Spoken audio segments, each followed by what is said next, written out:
Hello, everyone. My name is Andrea Callejas, and today I'm going to be talking to you about how to improve your conversational skills. And a little background about myself: I work at the mall, so having conversations is important in terms of selling shoes. And basically, I am a very awkward person. I also have a very serious face, and I feel like I've had to teach myself how to converse with people and how to keep a long conversation because it's not that easy for me. There are three simple steps that I have made in order to become better at conversing.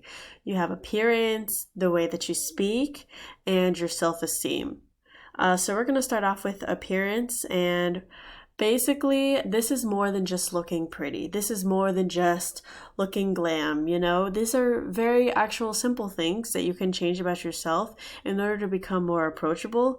And this is going to help when people are trying to have a conversation with you and also trying to hold a conversation. My first tip is to show some teeth, basically smiling. I personally don't like to approach people that have a more serious face, despite myself having a serious face. So I try to smile when I see people or when I make eye contact with them or when I see someone approaching me. I also always try to have a good posture because when you're slouching, people don't take you seriously. They also think that you're not taking them seriously.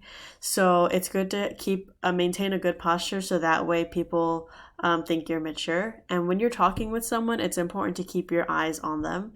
Maybe not like stare them down, but let them know that you are focused on them because if you're looking on different places, this is going to confuse them and they're really not even going to be able to focus and they're not going to think that you're paying attention to them. My point is, in general, to just appear more friendly and when you have a not so serious face, people are going to want to come up to you and talk to you.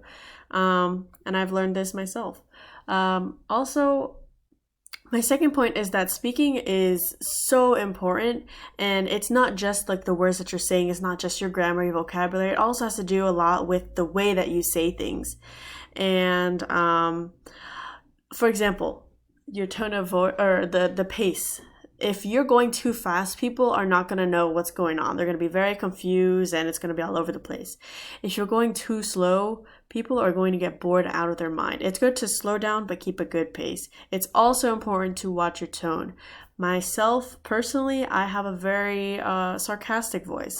So I try to have a higher pitched voice so that people won't think I'm being mean to them because it has gotten me in trouble a couple times. And it's also important to acknowledge who you're talking to. For example, age, race, ethnicity, gender. It's very important to be aware because you can realize that older people, want to be talked to in a certain way and younger people as well. In general, it's important to think before you speak because if you're saying anything that is coming to your mind, you can get yourself in big trouble and you have to be aware, of how you're sounding to others. My last point, which is the most important in my opinion, is confidence. If you lack confidence, it's going to show immediately and people are not going to want to talk to you. As sad as that sounds, you need confidence in order to talk to people. My biggest tip is to dial up your energy by 10%. If you're more positive and you're more happy and you do small things like, for example, saying good morning to your coworkers in the morning, it's going to brighten up your day and it's going to brighten up other people's day. My point is to basically just keep a positive atmosphere and be positive to everyone around you because being a happy person, as tiring as it may sound, it is actually very important and it will change other people's moods.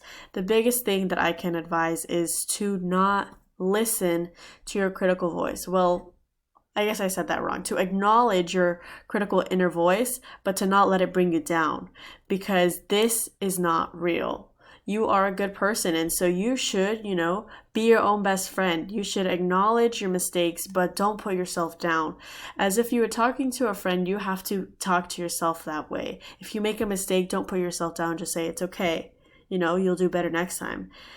The moral of the story is, to love yourself. And that's with everything. Don't try to change yourself and be someone else just so that you can have better conversations.